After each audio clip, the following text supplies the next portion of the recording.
So we have this super simple website that just says welcome and where are the robots. We have to find the flag from this website. This is the where are the robots CTF challenge of picoCTF. The description says, can you find the robots? So I'm guessing robots is referencing to the robots.txt file. So in my URL, if I type robots.txt, I can see we can access the robots.txt file. This file tells the web crawler which path they can crawl and which path they cannot crawl. Suppose if you have an admin login portal, you do not want it to show up in a Google search result when someone searches for your website. So in this file, you can disallow the admin path and it will not show up in any search engine. So I can see for this website, this path is disallowed. So I'll copy the name of the path and in my URL, just paste it. And I can see we can access the path. We also found the flag in this path. So let me copy this, paste it, and click on submit flag, and we were correct. Let's do one more challenge. Let's do the inspector challenge, and we have the link of the website right here. So here is the website. I can see it has two buttons, what and how. What says I made a website. How says I used HTML, CSS and JavaScript to make this website. So since the name of the challenge is inspector and the website says inspect me, let's open up our inspector. We can do this by right clicking and clicking on inspect, and when the dev tool opens up, I can see we have the inspector. In the inspector tab, you will get the HTML code, and I can instantly see in the HTML code there is an internal comment where it says HTML is neat, and we have the first part of the flag.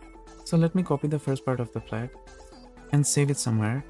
Another way of checking HTML code would be to right click and click on view page source, and you'll get the same HTML code. I can see this HTML code is connected to these two files, mycss.css and myjs.js. So first let's check the CSS file, and here we have the CSS file, and I can see at the bottom of the file we have the part 2 of the flag. So let me copy the second part, add it to the first part of my flag, and now we just have to find one more part. So I'll go back and check the JavaScript file. So this file controls the basic functionality of the website. In this file, at the bottom I can see there is an internal comment with the part 3 of the flag. So I'll copy this, add it to the first two parts, and I can see we have the full flag. So I'll copy this, paste it, click on submit flag, and we were correct. Let's solve another similar challenge, scavenger hunt, and here we have the link of the website. I'll go to this website, and I can see we have a similar looking website. How says how do you like my website, and what says I used HTML, CSS and JavaScript to make this website. So like the previous challenge, let's see the source code.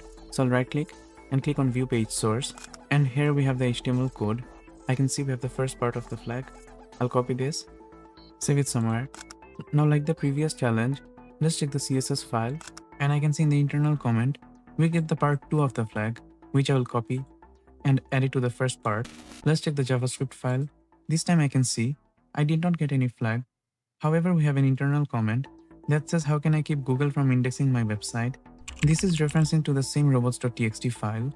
So in my URL, I'll go to robots.txt, and I can see we have the part 3 of the flag, which I will copy and paste. The flag is not finished yet, so we need to find few more parts. In the robots.txt file, other than the flag, I can see there is another internal comment that says I think this is an Apache server. Can you access the next flag? So we have our hint. Since the website is using Apache server, we have to find the configuration file of the Apache server. The name of the configuration file of Apache server is .htaccess, and I can see in this configuration file we have the part 4 of the flag. So I'll copy this and add it to the first 3 part. The flag is still not finished yet. In this file I can see another comment that says I love making websites on my Mac. So since the website was created on Mac, a hidden file of Mac will be generated. The name of the file is dsstore. This file is automatically created by Mac OS Finder, and I can see in this file we have the message, congrats, you completed the scavenger hunt, and we have the last part of the flag, which I will copy, add it to the rest of my flag, and now I can see we have the full flag. Let's copy this, paste it, and click on submit, and we were correct. So the easy challenges of web exploitation are completed. We will move to the medium challenges. So if you want to follow along, please subscribe to the channel. Thank you so much for watching.